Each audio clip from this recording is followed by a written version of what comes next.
जी तो जनाब, इस वीडियो में हम देखेंगे कि किस तरह से हम कैलकुलेटर की मदद से डेरिवेशन से रिलेटेड क्वेश्चंस को सॉल्व कर सकते हैं। कैलकुलेटर के ऊपर डेरिवेशन से रिलेटेड बहुत ज़्यादा ऑप्शंस नहीं है, but with the help of some improvisation हम लोग बहुत सारी चीज़ें उसमें से सॉल्व कर सकते हैं। सबसे पहले तो हम ये देखते हैं कि कैलकुलेटर हमें एक्चुअली क्या ऑप्शन देता है सॉल्व करने के लिए। फर्ज करें जनाब, हमारे पास एक सवाल है, what is the gradient of the curve at the point where x is equal to 3। किसी एक स्पेसिफिक पॉइंट के ऊपर किसी कर्व की ग्रेडियंट या स्लोप या रेट ऑफ चेंज, हम लोगों ने ये डिफरेंट टाइप के वर्ड्स पढ़े हुए हैं इसके लिए, जो वो हमने फाइंड करनी होती है। तो हम क्या करते हैं, सबसे पहले हम उस कर्व का फर्स्ट डेरिवेटिव लेते हैं और उस फर्स्ट डेरिवेटिव में x की वैल्यू 3 पुट करते हैं, तो हमारे पास x इज इक्वल टू 3 वाले पॉइंट की स्लोप आ जाती है। राइट ये चीज़ हम कर रहे थे। ये चीज़ हम स्ट्रेट अवे कैलकुलेटर से भी कर सकते हैं, यानी कि एक फंक्शन पकड़ा और उसका फर्स्ट डेरिवेटिव निकाला और उस फर्स्ट डेरिवेटिव में x इज इक्वल टू 3 रखा, तो हमारे पास ये दो स्टेप्स स्ट्रेट अवे कैलकुलेटर पे सॉल्व हो जाते हैं। ये वो बेसिक कैलकुलेशन जो कैलकुलेटर हमें ऑफर करता है। पहले इसको करके देखते हैं जनाब। ये मेरे पास कैलकुलेटर है। सबसे पहले हम लोग क्या करेंगे, हम लोग शिफ्ट और ये डेरिवेशन का फंक्शन प्रेस करेंगे, क्योंकि शिफ्ट का और जो इंटीग्रेशन का बटन है इसको प्रेस करने से ये डेरिवेशन वाला फंक्शन अप्लाई हो जाएगा। तो D over D x of the function is 7, और जब हमने x एंटर करना है तो अल्फा और ब्रैकेट क्लोज बट प्रेस करना है, तो हमारे पास x लिखा जाएगा और फिर इसकी पावर 2 है। अल्टरनेटिवली हम x स्क्वायर से भी इसको एंटर कर सकते हैं। Right arrow plus alpha x right -6 and what will be the x value 3।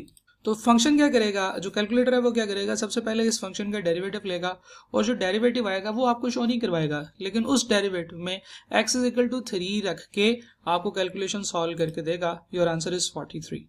Right तो जब आप इसका डेरिवेटिव लोगे, यानी कि अगर मैं इसको सॉल्व करूं तो y prime will be equal to 14x plus 1, और x को अगर मैं 14 इंटू 3 रखूंगा प्लस 1, तो ये मेरे पास बनेगा 42 प्लस 1 यानी कि 43।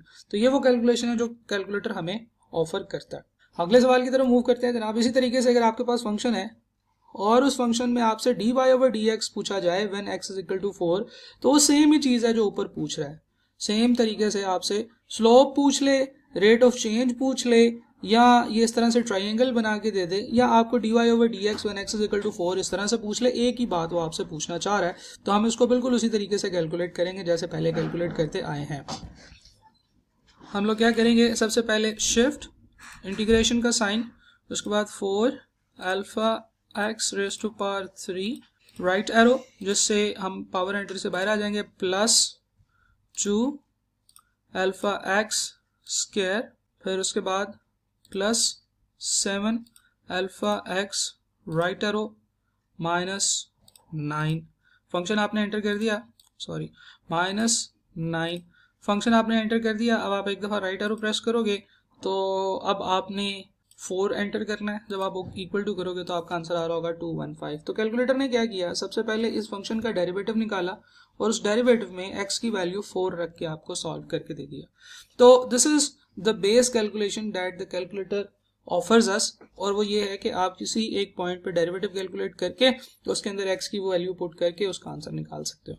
अब अगर हम गौर से देखें तो हम इस तरह के सवाल भी सॉल्व कर सकते हैं। क्वेश्चन नंबर 3 है, उसने एक फंक्शन दिया हुआ है, उसने कहा है कि x की वैल्यू बताएं, यानी कि वो पॉइंट बताएं जहां पे स्लोप जो है वो 0 बनेगी।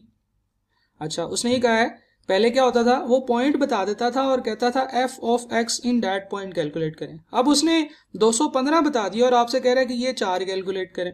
तो उसके लिए जो तरीकाकार है वो बहुत ही सीधा सा है। हम लोग क्या करेंगे, हम लोग फंक्शन का डेरिवेटिव बिल्कुल उसी तरीके से कैलकुलेट करेंगे, लेकिन जो जिस पॉइंट पे डेरिवेटिव कैलकुलेट करना है, ये जो 3 आंसर्स हैं, ये हम उस कैलकुलेटर में उस इक्वेशन में पुट करके देखेंगे। या दूसरा तरीका ये है कि स्ट्रेट अवे हम पहले इसका डेरिवेटिव निकालें, उसको 0 के इक्वल रखें और x वर्क बैक कर लें। तो कभी वो तरीका ठीक होगा, कभी ये तरीका ठीक होगा। अब आपको पता है कि ये एक फ्रैक्शन है और फ्रैक्शन को सॉल्व करने के लिए आपको कोशेंट रूल लगाना पड़ता है।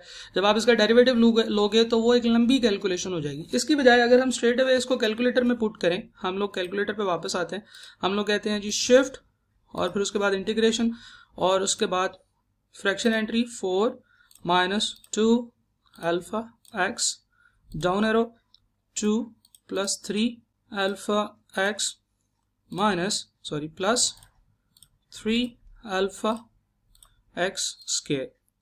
और x में अब आप ऑप्शंस पुट करके देखना शुरू कर दें। सबसे पहले मैं सबसे आसान ऑप्शन पुट करता हूँ 2 इक्वल टू प्रेस करता हूँ, तो देखिए मेरे पास जो स्लोप आई है वो आई है -1/10।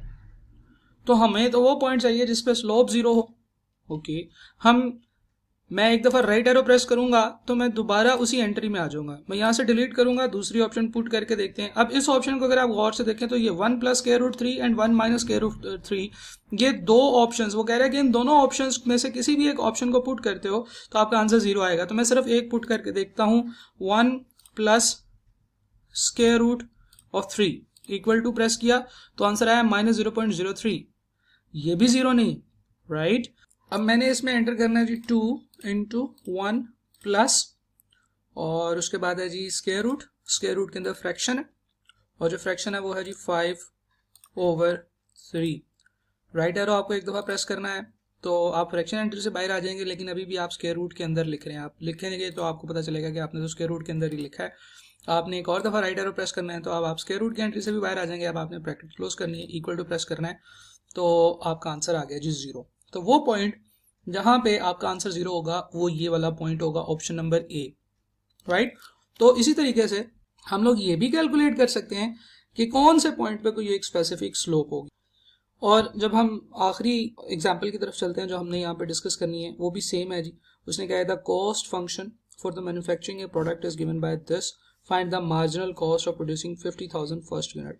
यानी कि 50,001 यूनिट की मार्जिनल कॉस्ट, यानी कि उसकी स्लोप ही फाइंड करनी है। तो ये भी स्ट्रेट अवे यही तरीका है कि अगर वो आपसे पूछे कि स्लोप फाइंड करें या रेट ऑफ चेंज फाइंड करें या ग्रेडियंट फाइंड करें या डेरिवेटिव फाइंड करें, तो ये सारे नाम इसी एक चीज़ के हैं जो कि हम लोग कैलकुलेटर पे स्ट्रेट अवे कैलकुलेट कर सकते हैं। इसको भी सॉल्व करते हैं जनाब। हम लोग डेरिवेशन पे जाएंगे। डेरिवेशन है जी 150,000 + 20 अल्फा एक्स, और फिर उसके बाद है जी minus fraction alpha X square.